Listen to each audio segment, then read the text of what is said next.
La direction du Centre de services scolaires de l'Estuaire, accompagnée de la direction de l'école Dominique Savio et de la polyvalente des Berges, ont procédé le 17 septembre dernier à l'inauguration officielle du terrain multisport à Les Bergeronnes.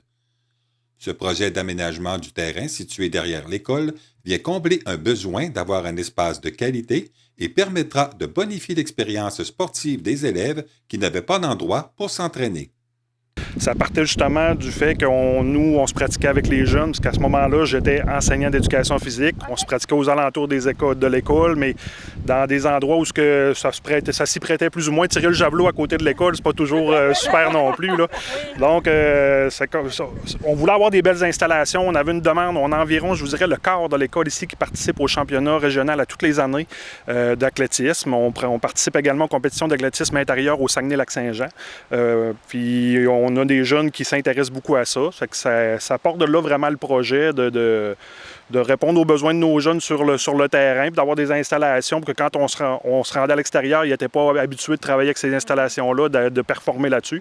Donc, c'était pour répondre à un besoin qui était présent dans la communauté, là. Ce terrain permettra de favoriser un mode de vie sain et actif en offrant plusieurs disciplines sportives sur une surface conforme aux normes. Présentement, le terrain il sert à faire de l'athlétisme, du baseball, du soccer, du flag football. On a déjà eu une petite compétition de cross-country locale, mais c'est sûr et certain qu'on a avec le sentier Le Morillon, ici le club Le Morillon, qui est un sentier de ski de fond. On aimerait ça faire du développement avec eux pour avoir un sentier qui partirait juste en face ici, qui irait rejoindre Le Morillon, qu'on pourrait faire des randonnées de fat bike, qu'on pourrait faire des compétitions de cross-country. Et l'hiver, on pourrait faire également du ski de fond. On aimerait ça faire le resurfaçage de l'anneau ici pour pouvoir faire du ski patin, puis également du ski classique, là. On aimerait ça offrir ça également à tous les gens du secteur baisse aussi, là.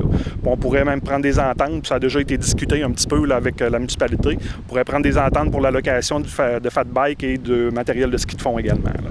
C'est selon les normes. C'est sûr que pour avoir une surface goudronnée ici, c'était quand même un autre gros financement qu'il fallait aller chercher, puis qu'à ce moment-là, je pense que juste avoir l'infrastructure comme ça répond à notre besoin. C'est un 400 mètres le tour, ça répond justement au standard, mais il nous reste également à faire les aires de lancer puis les aires de saut pour des départs ainsi que des stations là, en ciment un peu plus là, pour pouvoir répondre comme justement aux besoins quand on va à l'extérieur, que ça soit comme en compétition. Oui. Le projet a débuté il y a 7 ans sous l'ancien directeur général du CSSE, M. Alain Ouellette, avec l'octroi du financement. L'inauguration a été retardée notamment à cause de la pandémie, mais depuis quelques années, le terrain est présentement utilisé par les jeunes pour des petites compétitions. Ça a pris, c'est là 7 ans. Je vous dirais que l'on a eu le financement qui est accordé par le gouvernement. Ça a pris à peu près 2 ans les travaux d'excavation, de tout faire correctement. Puis ça fait 3 ans là, qu'on l'utilise vraiment bien, là, la piste, là, qu'on est capable de venir avec les jeunes puis de faire des petites compétitions ou même de faire des cours réguliers sur l'anneau. Là. Okay. C'est avec justement la COVID, là, quelques années, qui a fait en sorte que ça retardait un peu le projet. Puis quand on a eu terminé ça, c'était pas dans les priorités. Puis là, cette année, on s'est dit que c'était le temps là, justement de le faire, à la demande également là, des parents qui étaient sur le CE. C'est un beau projet, puis on veut donner de la visibilité à ce projet-là un petit peu aussi. Puis dire aux gens qu'on va essayer de faire de quoi avec ça là, dans la région, là, d'offrir de quoi là, de plus dans la région pour les gens des communautés. Réalisés au coût de plus de 1 million de dollars, les travaux d'investissement du terrain multisport ont pu bénéficier de l'aide du gouvernement du Québec et de divers organismes locaux. 1,3 million au total, là, que l'investissement. Ça coûte un petit peu plus cher parce qu'il y a eu gros d'excavation à faire, mais le projet, là, à la base, est de 1,3 million au final. On avait 3/4 du montant qui pouvait provenir de des instances gouvernementales. Si je ne me trompe pas encore là, je ne pourrais pas vous dire exactement les chiffres précis. Puis le restant, il fallait le trouver dans la région. Puis c'est sûr que trouver des gros montants de même dans la région, puis on cognait à des portes auxquelles on cognait assez régulièrement pour d'autres besoins. Mais on a eu de l'aide également de d'autres organismes, le FAR, donc Fonds d'aide aux régions également, là, qui nous a donné des montants, qui nous a permis de finaliser le montage financier. Fait que c'est avec les gens du coin qui sont toujours très généreux puis qui veulent qu'ils pensent au bien et au développement des jeunes du secteur. Là. Mais c'est sûr qu'on cogne quand même assez régulièrement à leur porte, là, mais ils ont encore été une fois généreux pour ce projet-là. Pour le Centre de services scolaires de l'Estuaire, ces installations permettront aux élèves de mieux performer lors des compétitions interrégionales. En fait, ce projet-là, à la base, on voulait permettre à nos élèves qui déjà avait des bons résultats quand il se présentait aux compétitions du RSEQ, d'avoir un meilleur environnement pour se pratiquer, parce qu'on est un petit peu compétitif, on aime ça gagner quand on va ailleurs. Alors, on est content aujourd'hui, c'est un beau lien avec notre plan d'engagement vers la réussite. Dans notre plan d'engagement vers la réussite, on souhaite développer des environnements qui permettent à nos élèves d'être dans des milieux qui favorisent le bien-être. Fait que cette piste d'athlétisme-là, pour nous, c'est un de ces moyens-là.